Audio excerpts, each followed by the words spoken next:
अस्सलाम वालेकुम स्टूडेंट्स। आज हम देखेंगे कि हमारे पास एक सेंटेंस के अंदर टेंसेस के क्या सीक्वेंस हो सकते हैं, ये पास्ट प्लस पास्ट रूल क्या है, किस तरह हम डिफरेंट टेंसेस के आपस में कॉम्बिनेशंस बना सकते हैं, एग्जांपल्स के साथ देखते हैं।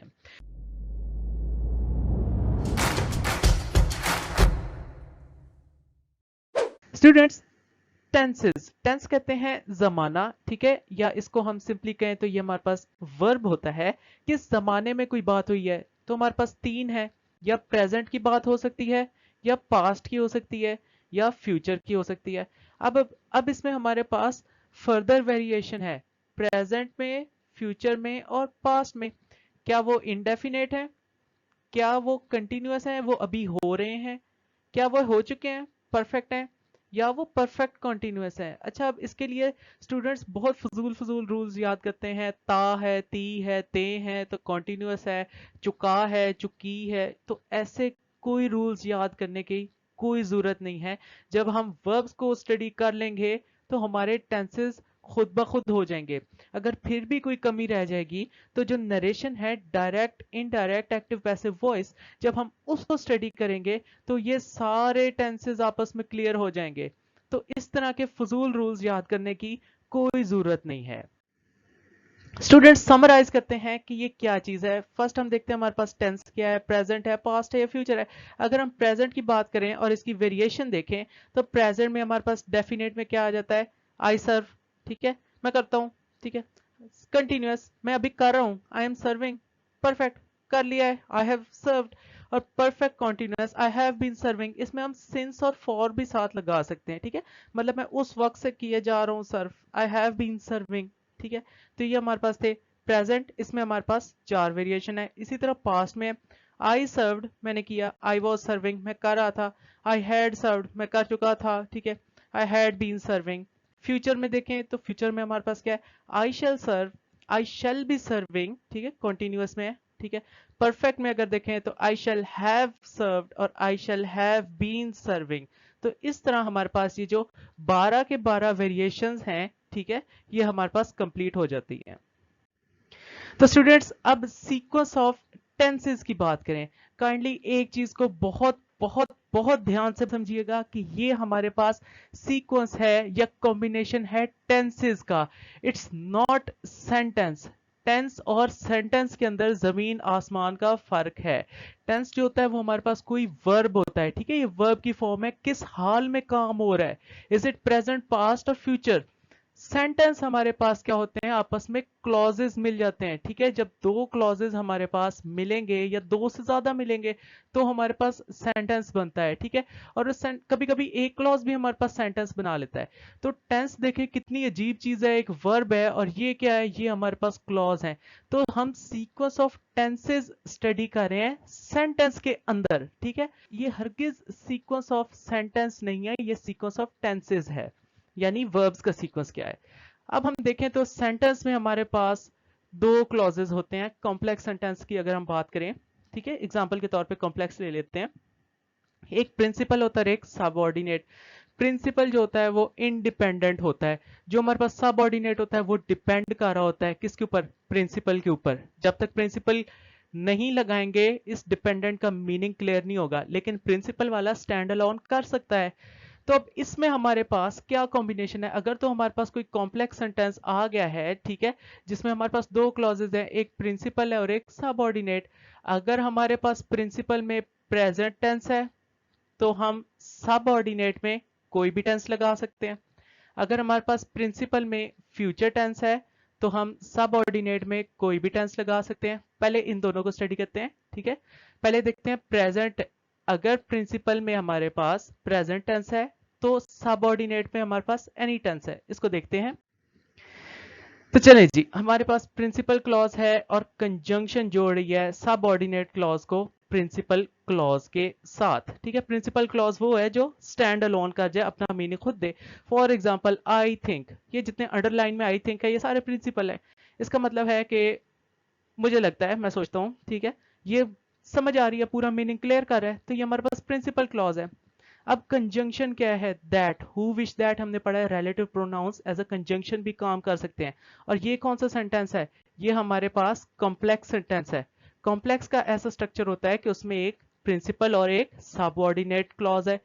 तो सबऑर्डिनेट को ये कंजंक्शन जो है ये जोड़ रही है। तो द पिक्चर इज ब्यूटीफुल किससे जुड़ा हुआ है? दैट से। और ये सारा किस पे डिपेंड कर रहा है? आई थिंक, जो कि प्रिंसिपल क्लॉज है। ठीक है, तो ये जो दैट है ये सबऑर्डिनेट को जोड़ गया प्रिंसिपल से। दैट के अलावा और क्या वर्ड्स हो सकते हैं? हमने जैसे स्टडी किया, after, as soon as, when, since, if, so that, whether, before, because, although, though, whenever, while, unless, even though, until, as long as, now that, where, ये सारे वर्ड्स इसको जोड़ सकते हैं, दैट की जगह आ सकते हैं। तो अब हमें ये क्लियर हो गया है कि ये हमारा प्रिंसिपल क्लॉज है और ये सबऑर्डिनेट। हमने लास्ट टाइम पढ़ा था, अगर प्रिंसिपल क्लॉज के अंदर हमारे पास प्रेजेंट टेंस है तो सबऑर्डिनेट में हमारे पास क्या टेंस हो सकता है? द पिक्चर इज ब्यूटीफुल, तो ये भी क्या है? प्रेजेंट हो सकता है। प्रेजेंट है, ये सारे प्रेजेंट है आई थिंक। ठीक है, तो इसका मतलब हम प्रिंसिपल क्लॉज को क्या ले रहे हैं? प्रेजेंट। अब हमने देखना है सबऑर्डिनेट क्लॉज में क्या क्या लगा सकते हैं। तो अगर प्रिंसिपल क्लॉज में प्रेजेंट है तो सबऑर्डिनेट में क्या है? Present is, picture is beautiful, the picture was beautiful, past, the picture will be beautiful। ठीक है, present, past और future तीनों हो गए क्लियर इंडेफिनिट में। I think he is doing, ये क्या है? present continuous। he was doing, past continuous। he will be doing, ये क्या है? future continuous। तीनों हो गए। he has done his work, उसने अपना काम कर लिया है, ये क्या है? present perfect। he had done his work, ये क्या है? past perfect। और he will have done his work, ये क्या है? Future perfect. तीनों clear. He has been doing, ये क्या है? Present perfect continuous. He had been doing, past perfect continuous. Will have been doing, future perfect continuous. तो ये इस तरह, ये अगर प्रिंसिपल क्लॉज हमारे पास प्रेजेंट में हो तो सबऑर्डिनेटिंग क्लॉज एनी टेंस हो सकता है। जी, हमने अभी यही स्टडी किया है कि अगर प्रिंसिपल क्लॉज जो कि हमारे पास आई थिंक है वो हमारे पास प्रेजेंट टेंस में है तो जो सबऑर्डिनेट क्लॉज है वो एनी टेंस हो सकता है। नेक्स्ट, अगर हमारे पास प्रिंसिपल क्लॉज फ्यूचर में है तो सबऑर्डिनेट क्लॉज एनी टेंस हो सकता है। कैसे? थिंक की जगह हमने लगा दिया आई विल थिंक, मैं सोचूंगा, मैं सोचूंगा। ये सारा क्या है? Principal clause. और ये किस में है? फ्यूचर में। तो अगर प्रिंसिपल क्लॉज फ्यूचर में है तो सबऑर्डिनेट क्लॉज क्या हो सकता है? Is beautiful, was beautiful, will be beautiful. ये तीनों बिल्कुल सेंस दे रहे हैं। ठीक है, दैट्स फाइन, सही कॉम्बिनेशन है। He is doing continuous, was doing continuous, will be doing, ये ले जी प्रेजेंट पास्ट परफेक्ट कंटिन्यूअस हो गए। Has done his work, had done his work, will have done his work, ये तीनों परफेक्ट भी हो गए। he has been doing, he had been doing, he will have been doing, ये ले जी perfect continuous भी तीनों हो गए। यानी अगर ये प्रिंसिपल क्लॉज हमारे पास फ्यूचर में है तो हम कोई भी टेंस लगा सकते हैं। किसमें? सबऑर्डिनेट क्लॉज में। नेक्स्ट हमारे पास पास्ट। अगर तो प्रिंसिपल क्लॉज हमारे पास पास्ट में आ जाए, टेक्निकली तीनों लगा सकते हैं, लेकिन फिर हमने ये सेपरेट क्यों लिखा? क्योंकि अगर तो प्रिंसिपल क्लॉज हमारे पास पास्ट में आ जाए तो जो सबऑर्डिनेट क्लॉज है it must be in the past. ठीक है, इसको हम कहते हैं पास्ट प्लस पास्ट रूल। अगर आप ये नहीं करेंगे तो आपका सेंटेंस जो है वो गलत हो जाएगा। For example, he picked me up, उसने मुझे उठाया है, दिस इज पास्ट। टेंस है, टेंस क्या होता है? वर्ब है। ठीक है, सीक्वेंस टेंस का क्या है? Past plus past. He picked me up and punched me, punched क्या है? ये भी क्या है? पास्ट है। तो इस रूल को हम कहते हैं past plus past rule. Most of the time, most of the time 90% आपको ये रूल अप्लाई करना ही पड़ता है। ठीक है, जब आपका प्रिंसिपल क्लॉज पास्ट में आ जाएगा तो subordinate clause must be in the past. इधर हमारे पास क्या था? फ्रीडम थी, डिपेंडिंग अपॉन द कॉन्टेक्स्ट कि हम कहना क्या चाह रहे हैं, लेकिन इधर हमारे पास फ्रीडम नहीं है। अगर पास्ट है तो पास्ट है, तो फिर ये क्या है? ये हमारे पास एक्सेप्शंस हैं। ठीक है, हम कर सकते हैं, किसी हद तक कर सकते हैं, लेकिन मोस्टली हमें ये पास्ट प्लस पास्ट फॉलो करना पड़ता है। अब वो एक्सेप्शन क्या है? हम पास्ट के साथ प्रेजेंट का कॉम्बिनेशन सबऑर्डिनेट क्लॉज में कैसे बना सकते हैं?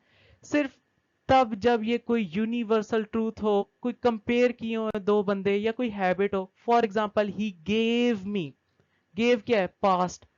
मोर candies than I give you. ठीक है, गिव क्या है? ये है प्रेजेंट, देता हूं। आई गेव नहीं लिखा हुआ। क्यों? यहां पे हमारे पास कंडीशन है कंपैरिजन की, यहां पे कंपेयर कर रहा है। ये देखे, देन देन क्या बता रहा है, कंपेयर कर रहा है, आई गिव यू। अब हम बाउंड नहीं है कि हम पास्ट प्लस पास्ट ही हर हालत में लगाएं, अब हम प्रेजेंट लगा सकते हैं क्योंकि कंपैरिजन है। इसी तरह यूनिवर्सल ट्रूथ में भी हम कह सकते हैं he told me that the sun rises in the east, ठीक है। तो हम ये नहीं कह सकते कि the sun rose in the east, rises in the east, ये हमारे पास यूनिवर्सल फैक्ट है। तो अब हम फिर बाउंड नहीं है कि हम पास्ट प्लस पास्ट लगाएं, हम प्रेजेंट लगा सकते हैं, ये एक्सेप्शन है। देन हम फ्यूचर भी लगा सकते हैं। अब देखें, विल की सेकंड फॉर्म वुड, शैल की सेकंड फॉर्म शुड, कैन की सेकंड फॉर्म कुड, मे की सेकंड फॉर्म माइट। तो हम ये विल शैल कैन नहीं लगाएंगे, इसकी जगह वुड शुड कुड माइट लगाएंगे।